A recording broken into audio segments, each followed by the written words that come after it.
अवधूत चिंतन श्री गुरुदेव दत्त श्री स्वामी समर्थ. नमस्कार प्रेमळ भक्तांनो. जर आपण कोणत्याही देवासमोर हात जोडून उभे असू आणि आपल्या मुखातून जर स्वामी समर्थ असे येत असेल तर समजून जा की आपण स्वामीमय झालेलो आहोत. आपण स्वामी भक्त झालेलो आहोत. स्वामी कुठल्याही रूपात येऊन तुला चमत्कार दाखवून जातील, तुला सर्व काही देऊन जातील. म्हणून विश्वास ठेव. अरे, जो देवाचा हात पकडतो त्याला आयुष्यभर कोणाचे पाय धरण्याची गरज भासत नाही. म्हणून लक्षात ठेव, ज्याच्या डोक्यावर देवाचा हात आहे त्याचं कोणीच काही वाईट करू शकत नाही. जो उपकाराची जाण ठेवतो, जो देवाने केलेल्या प्रत्येक चमत्काराची जाण ठेवतो, ज्याला माहीत आहे की देव आपल्या सोबत आहे, तो शेवटपर्यंत कधीच हरत नाही. म्हणून तू प्रत्येक डाव जिंकणार आहेस. तुझ्या बाजूने प्रत्येक गोष्ट होणार आहे.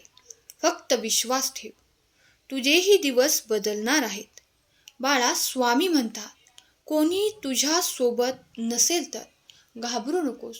उंच उडणारे गरुड खूप कमी असतात, त्यामुळे त्यातील तू एक आहेस. तुला खूप उंच भरारी घ्यायची आहे. तुला खूप दूरपर्यंत जायचं आहे. म्हणून हा विचार करू नकोस की तुझ्यासोबत कोण नाही. तुझ्यासोबत मी स्वतः आहे. मी स्वतः तुझ्यासोबत चालत आहे. तू कर्म करत जा, फळाची अपेक्षा न करता. कर्म कर. अरे, कर्म करणं हे तुझं कर्तव्य आहे आणि तुझ्या कर्माला योग्य फळ देणं ही माझी जबाबदारी आहे. म्हणून मी माझी जबाबदारी योग्य पार पाडणार आहे. तूही योग्य करत राहा. तुला कोणाच्याही मदतीची गरज भासणार नाही. सगळे रस्ते बंद होतील तेव्हा फक्त विश्वास ठेव. जिथे सगळे मार्ग संपतात, जिथे सर्व मर्यादा संपतात, तिथे साथ देतो मी. म्हणून बाळा, परमेश्वराची साथ मिळवण्यासाठी तुला कठीण प्रसंगांना सामना करायचा आहे. तुझे कर्म तुला शेवटपर्यंत साथ देतील. म्हणून कर्म चांगले ठेव. सरळ मार्गाने आणि प्रामाणिकपणे काम करून देखील संकटे येत असतील आणि जेव्हा मदतीला कोणीही येत नाही तेव्हा कोणत्या तरी रूपात स्वामी मदत करून जातील, हे देखील तुला कधी समजणार देखील नाही. म्हणून बाळा, देवाची लीला अपरंपार आहे. कधी कधी आपल्याला त्यांची लीला समजत देखील नाही. आपण फक्त आपलं कार्य करत राहायचं. ज्यांची लेकरे अज्ञानी असतात त्याला कधीच सुख मिळत नाही. म्हणून अज्ञानी राहू नकोस. फक्त शाळेत जाऊन ज्ञान मिळत नाही, तर प्रत्यक्ष अनुभवातून ज्ञान मिळत असते. हात जोडून देवाकडे वंदन कर आणि देवाला खूप साऱ्या प्रार्थना कर. देव तुला नक्की ज्ञानी बनवतील. बाळा, वाईट वेळेत साथ सोडलेल्या लोकांकडे लक्ष देऊ नकोस, पण ज्यांनी तुझी वाईट वेळेत साथ देऊन चांगली वेळ आणून दिली त्यांचे उपकार कधी विसरू नकोस. जोपर्यंत तू झोपत नाही तोपर्यंत स्वामींचे विचार नेहमी डोक्यात ठेव. झोपताना मन शांत होईल. जोपर्यंत स्वामी समर्थ तुझ्या सोबत आहेत तोपर्यंत तू कधीच हरणार नाही. ज्याचे कर्म चांगले आहे तो कधी संपत नसतो. सत्कर्मी माणसाला जीवनात अडचणी येतात, परंतु त्या सुटणाऱ्या असतात. या उलट जो दुसऱ्याला अडचणीत आणतो त्याच्या अडचणी आयुष्यभर संपत नाहीत. म्हणून कोणासाठी कधीच खड्डा खोदू नकोस, कारण ज्याच्यासाठी तू हा खड्डा खणणार आहेस तो तर पुढे निघून जाणार आहे, परंतु त्या खड्ड्यात तू स्वतः अडकणार आहे. म्हणून बाळा, जो दुसऱ्यांसाठी खड्डा खणतो तो स्वतःच त्या खड्ड्यात पडत असतो. म्हणून लक्षात ठेव, कुणासाठीही रस्त्यात काटे पसरू नकोस. त्या काट्याने तुझेच पाय रक्तबंबाळ होणार आहेत. स्वामी म्हणतात, चांगल्या लोकांशी देव परीक्षा घेत असतो, पण साथ कधीच सोडत नाही. वाईट लोकांना देव खूप काही देतो, परंतु साथ कधीच देत नाही. म्हणून तुला चांगलं माणूस बनायचं आहे. जरी तुझ्याकडे काही नसेल तर समजून जा, तुझ्याकडे देवाची साथ आहे. जसे सूर्य आणि चंद्र आपले काम वेळेवर करतात, त्याचप्रमाणे आज माझ्याकडून मिळालेला हा संदेश तुझे डोळे पूर्णपणे उघडेल आणि ती तुझी सर्व कामे वेळेवर तू पूर्ण करशील. बाळा, तुझ्या आनंदाचा मार्ग आता उघडणार आहे. विश्वास असेल तर 888 टाईप कर. तू नेहमी मला तुझ्या आयुष्यातील समस्यांवर उपाय विचारत असतोस, पण आज मी तुला एक उपाय सांगणार आहे. तुम्ही तुमच्या मनाच्या आत बघा, एक निर्जन ठिकाणी स्वतःवर एकाग्र व्हा आणि तुमच्या डोळ्यांच्या मध्ये श्री स्वामी समर्थ नामाचा जप करून माझे ध्यान करा.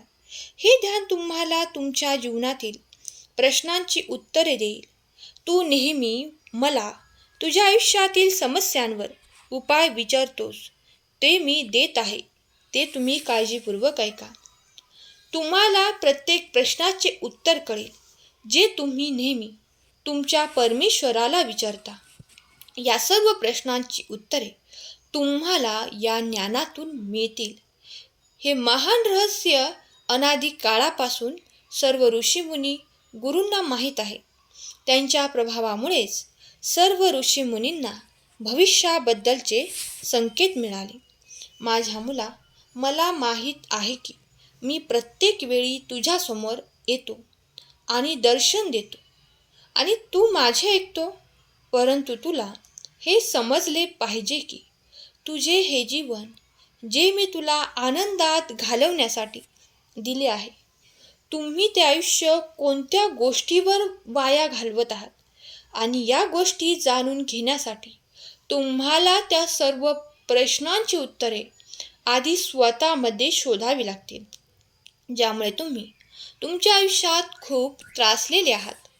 मी तुला अनेकदा समजावले आहे की तू माझ्यासाठी खास आहेस. तुला काही शंका आहे का? जर मी तुम्हाला काही खास सांगत असेन तर त्यामागे काहीतरी कारण असावे, नाहीतर मला तुम्हाला काही खास सांगून काय फायदा? माझ्या मुलांनो, मी निर्माण केलेल्या जगातील सर्व प्राणी स्वतःमध्ये खास आहेत. मग तुम्ही एकाची तुलना दुसऱ्याबरोबर का करता? मी हे संपूर्ण जग प्राण्यांसाठी आणि माणसांसाठी निर्माण केले आहे, म्हणून त्यात राहणारे सर्व मानव आणि प्राणी माझ्यासाठी अत्यंत खास आहेत. माझ्या प्रिय मुलांनो, काळाचे चक्र खूप शक्तिशाली आहे. ते सर्व जखमा बरे करते. निरुपयोगी गोष्टींवर आपला वेळ वाया घालवू नका. आयुष्यात गमावलेल्या गोष्टीवर शोक करून काही उपयोग नाही. त्याऐवजी भविष्यासाठी कामाला लागा. तुमचा हा मौल्यवान वेळ तुमच्या प्रगतीसाठी वापरा. मुलांनो, तुम्हीही या चक्रात नव्या दशकात प्रवेश केला आहे. तुम्हाला जलद प्रगतीकडे आणि तुमच्या आयुष्यात घेऊन जाईल. अजूनही अपूर्ण राहिलेली सर्व कामे देव पूर्ण करेल.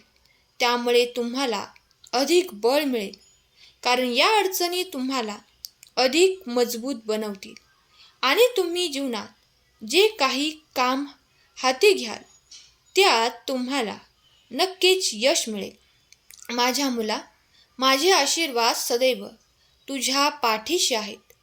आयुष्याच्या प्रत्येक वळणावर तुला यश मिळो आणि तुझ्या आयुष्यातून सर्व वाईट गोष्टी कायमच्या दूर जाऊत, हा माझा तुला आशीर्वाद आहे. बाळा, माझा हा संदेश तू शेवटपर्यंत ऐकलास, मला खूप आनंद झाला. तुझे कल्याण होणार आहे. माझे आशीर्वाद तुझ्या दिशेने वेगवान येत आहेत. तुझे आयुष्य आता पूर्णपणे बदलणार आहे. आनंद, सुख, समृद्धी तुझ्या दिशेने मी पाठवत आहे. त्याचा स्वीकार कर. आजचा हा संदेश शेवटपर्यंत ऐकल्याबद्दल धन्यवाद. केलेली सेवा स्वामींचरणी अर्पण करते. श्री स्वामी समर्थ. जय जय स्वामी समर्थ.